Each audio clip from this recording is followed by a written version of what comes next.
السلام علیکم.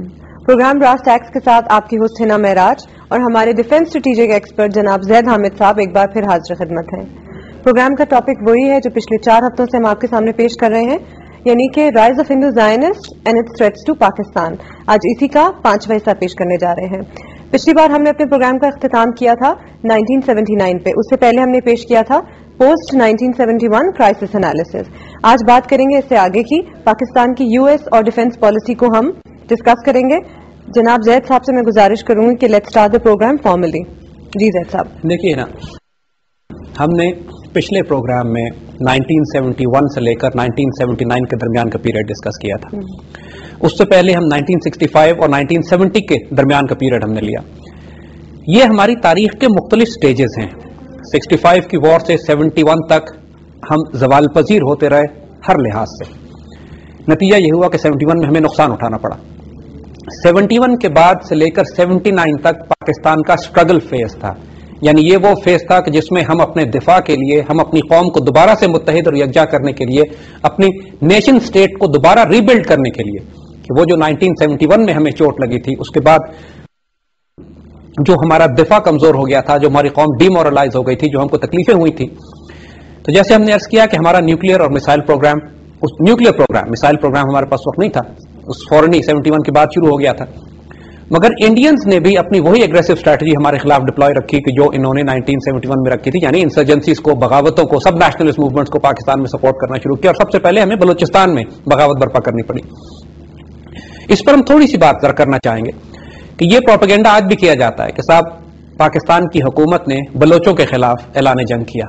دیکھیے ایک بات نوٹ کیجئے گا، اس وقت بلوچستان کے چیف منسٹر نواب اکبر بگٹی تھے اور پاکستان کے پولیٹیکل پرائم منسٹر نے بلوچستان میں ملٹری انسرجنسیز کو دبانے کے لیے، بغاوت کو دبانے کے لیے فوج کا استعمال کیا تھا. پولیٹیکل یعنی اس وقت پاکستان میں ذوالفقار علی بھٹو کی حکومت تھی. اور افغانستان ایک، جیسے ہم نے عرض کیا کہ ہمیشہ سے پاکستان کے لیے ایک ہاسٹائل ملک رہا تھا. یعنی یہ وہ پیریڈ تھا کہ جب وہاں پہ پہلے ظاہر شاہ کی اور ظاہر شاہ کے بعد سردار داؤد کی حکومت آ رہی تھی. اور وہ اپنے افغانستان کے پروگرام میں ہم نے وہ ایونٹس ڈسکس کیے تھے کہ کس طرح وہاں سے پختونستان کے لیے، یعنی پختون ایشوز کے لیے، اور بلوچستان انسرجنسی کے لیے سپورٹ وہاں سے آ رہی تھی. اور ذوالفقار علی بھٹو کی حکومت نے اس کو دیکھتے ہوئے کہ افغانستان سے پرابلمز آ رہی ہیں، انہوں نے بڑی ایگریسو پالیسی بلوچستان میں مینٹین کی اور اس کو ڈپلوائے کیا نواب اکبر بگٹی نے. اکبر بگٹی سے بڑا بگٹی یا بلوچ کوئی نہیں ہو سکتا. اور ان کی، اور اس وقت جو انسرجنسیز تھی وہ مریض کے خلاف تھی. یعنی بنیادی طور پر گورنمنٹ آف پاکستان نے بگٹی قبیلے کے ساتھ مل کر مری قبیلے کے خلاف جنگ کی تھی. پرابلم مریض میں آ رہی تھی. بعد میں نواب اکبر بگٹی نے وہی سٹانس لے لیا جو مریض نے لیا ہوا تھا، یعنی پاکستان کی ریاست کے خلاف اعلان جنگ کرنے کا. اور اس وقت بگٹی قبیلے نے پھر پاکستان گورنمنٹ کی مدد کی اپنے ہی نواب اکبر بگٹی کے خلاف. اس کو ہم جب آگے جا کے بلوچستان انسرجنسی کو ڈسکس کریں گے تو ہم ان سارے ایونٹس کو ڈسکس کریں گے. سو دا کوشچن از کہ جب بھی ملٹری آپریشن پاکستان نے بلوچستان میں کیا، ایک بہت بڑا سیگمنٹ بلوچوں کا یہ ہے کہ جو پاکستان کی ریاست سے محبت کرنے والا ہے، جو پاکستان کی اسٹیٹ سے پیار کرنے والا ہے، اور اس نے ان ایلیمنٹس کے خلاف جنگ کی ہے جا کے کہ جو فورن سپانسرڈ انسرجنسی یا بغاوتیں برپا کر رہے تھے. ان سارے ایونٹس کو ہم آگے ڈسکس کریں گے. ابھی ہم آتے ہیں 1979 تک.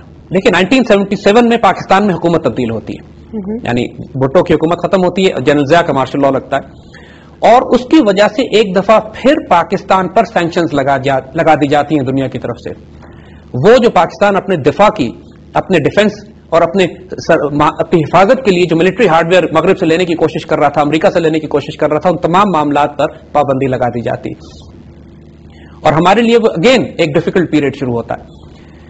لیکن 1979 میں کچھ بڑے بڑے ایونٹس ہوتے ہیں اس پورے ریجن میں جن کو ہم نے اپنے پہلے پروگراموں میں ڈسکس کیا ہے. Number 1 Soviet invasion of Afghanistan ہوتی ہے، اور نمبر 2 ایران میں انقلاب برپا ہوتا ہے. اب دیکھیے ان دونوں میجر ایونٹس کی ڈائنامکس کیا ہے. ایرانی انقلاب ایک بہت اسٹرانگ پرو امریکن بادشاہت کا تختہ الٹتا ہے اور ایک ہاسٹائل ایک حکومت بنتی ہے وہاں پر کہ جو امریکہ کی مخالف ہوتی ہے، امریکہ کے مفادات کی خلاف ہوتی ہے. اسی طرح سوویت انویژن آف افغانستان بھی امریکہ کو کرائسس میں مبتلا کر دیتا ہے. یعنی کولڈ وار کا یہ وہ دور تھا کہ جب سوویت یونین آہستہ آہستہ پھیلتا ہوا نیچے گرم پانیوں کی طرف آ رہا تھا. تو اس پورے ریجن میں امریکہ کے لیے ایک بہت بڑا کرائسس کھڑا ہو گیا. ایران ان کے ہاتھ سے نکل گیا، افغانستان ان کے ہاتھ سے نکل گیا. اور ان دونوں صورتحال میں پاکستان وہ واحد ملک تھا کہ جو ان کو ایلائی کے طور پہ جس کو وہ لے سکتے تھے. نتیجتاً overnight entire American policy towards Pakistan changed اور انہوں نے پاکستان کی طرف دوستی کا ہاتھ بڑھایا.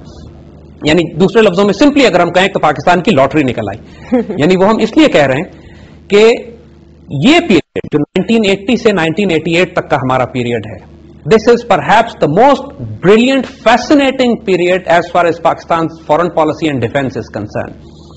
اس بات کو ہم ایکسپلین کریں گے.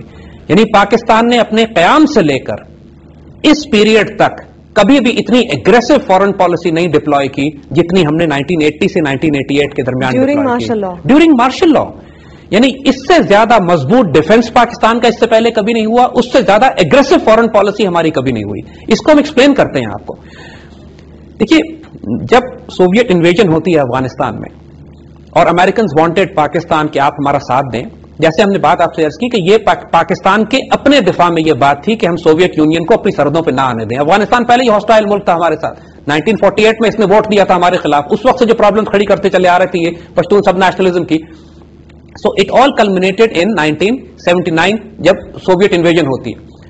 ہمارے لیے بھی میجر کرائسس تھا.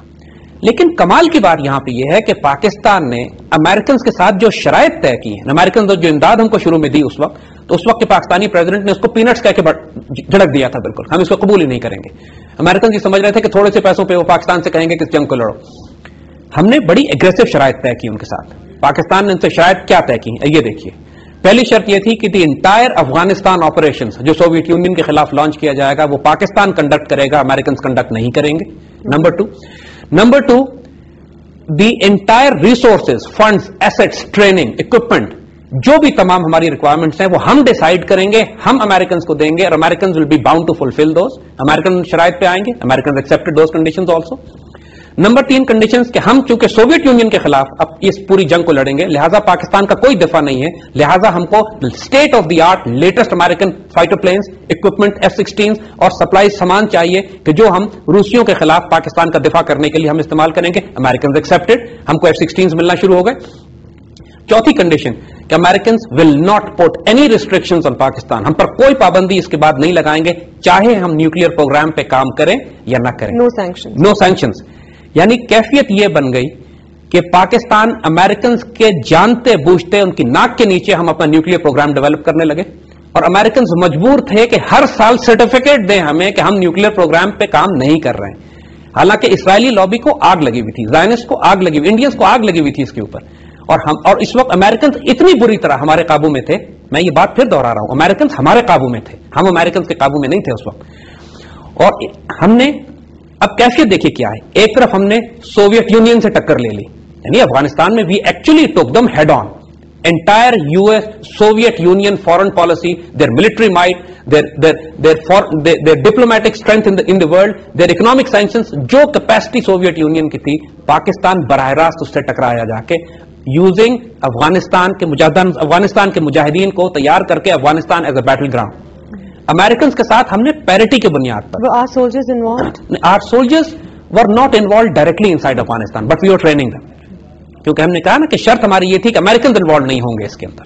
امریکنز تو دریائے سندھ کے مغربی طرف بھی نہیں جاتے تھے اس خوف سے کہ شاید کہیں ان کی سوویت یونین سے تصادم نہ ہو جائے. Hold that thought زید صاحب, وقت ہوا ایک بریک کا, ملتے ہیں بریک کے بعد.